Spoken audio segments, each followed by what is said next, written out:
وہ stock market کا پہلا اصلی بڑا سٹار تھا، کیونکہ 1.5 سال تک ہر اس فرد نے جس نے اس کی پیروی کی بہت پیسہ کمایا، اور اس طرح بہت سے لوگ اس کے وفادار تھے اور اس کو اپنا گرو مانتے تھے۔ وہ پہلا بروکر تھا جو کہ رسالوں کے فرنٹ پیج پر نمایاں ہوا۔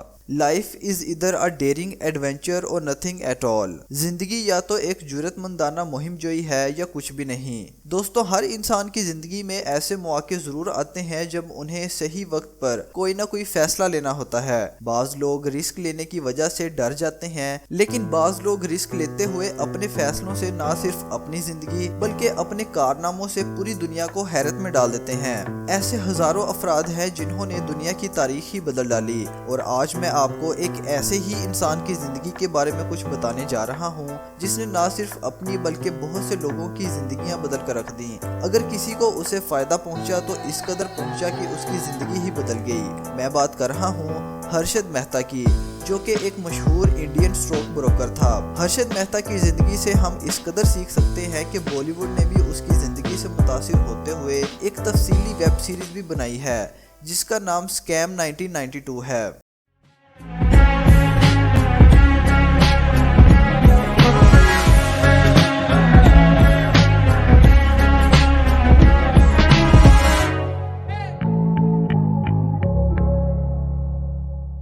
ہرشد شانتی لال مہتا 29 جولائی 1954 کو راجکوٹ ضلع کے ایک گجراتی گھرانے میں پیدا ہوا۔ اس کے والد چھوٹے درجے کے ٹیکسٹائل کے بزنس مین تھے۔ کرکٹ کے شائق مہتا نے اسکول میں کوئی خاص دلچسپی ظاہر نہیں کی، لیکن پھر بھی وہ تعلیم کے حصول اور ملازمت ڈھونڈنے کے لیے اپنی اسکول کی تعلیم کے بعد بامبے آ گیا۔ بچپن سے ہی اسے کرکٹ کا بہت شوق تھا، جس کی وجہ سے اس کا پڑھائی میں اتنا دل نہیں لگتا تھا۔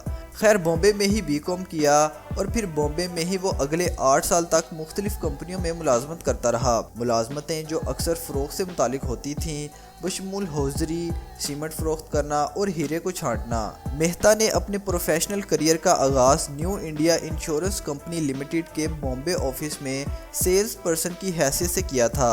اس دوران اس نے اسٹاک مارکیٹ میں کچھ دلچسپی لی اور کچھ دن بعد استعفیٰ دے دیا اور ایک بروکریج فرم میں شامل ہو گیا۔ ہرشد مہتا نے تقریباً 10 سال تک انتہائی محنت اور لگن سے اس بروکر کے ہاں کام کیا۔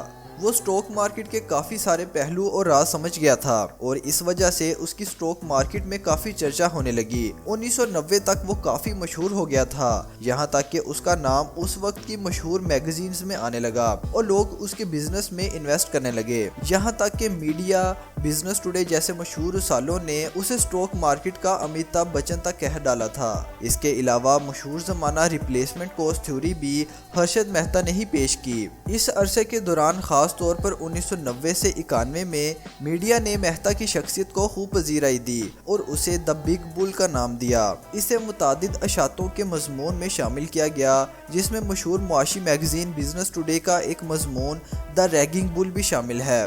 ہرشد مہتا کی شاہانہ طرز زندگی میں ساحل سمندر پر واقع 15,000 مربع فیٹ کا بنگلہ، جس میں گولف کورٹ اور سوئمنگ پول بھی بنے ہوئے تھے، شامل ہے۔ اس کے علاوہ اس کے پاس ایسی نت نئی گاڑیاں موجود تھیں جن کا اس وقت انڈیا کے امیر کبیر لوگ خواب ہی دیکھ سکتے تھے۔ لیکن 1992 میں کچھ ایسا ہوا جس نے لوگوں کو حیرت میں مبتلا کر دیا۔ 1992 تک ہرشد اچھی خاصی شہرت اور دولت کما چکا تھا۔ اس وقت ایک اسپیشل سکیم چل رہی تھی جسے ریڈی فارورڈ ڈیل کہتے تھے۔ اس سکیم میں یہ ہوتا تھا کہ جب کسی بینک کو اپنے ایکسپینسز کور کرنے ہوتے تھے تو وہ اپنی گورنمنٹ سیکیورٹیز کو بیچ دیا کرتا تھا۔ کسی بھی بینک کو اپنی گورنمنٹ سیکیورٹیز بیچنے یا خریدنے کے لیے ایک بروکر کی ضرورت ہوتی تھی اور ہرشد بھی ایک بروکر ہی تھا، لیکن اس کو اس سکیم میں کچھ خامیوں کا پتہ چل گیا تھا۔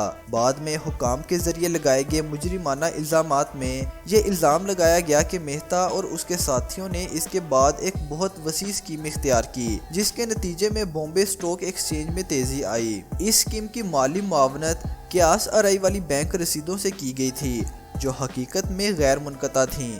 بینک کی رسیدیں قلیل مدتی بینک ٹو بینک قرضے میں استعمال ہوتی تھیں، جسے ریڈی فارورڈ ڈیل کے نام سے جانا جاتا ہے۔ 1991 کے دوسرے نصف تک مہتا نے بگ بل کا عرفی نام حاصل کر لیا تھا۔ اس کی فرم میں کام کرنے والے کچھ لوگوں میں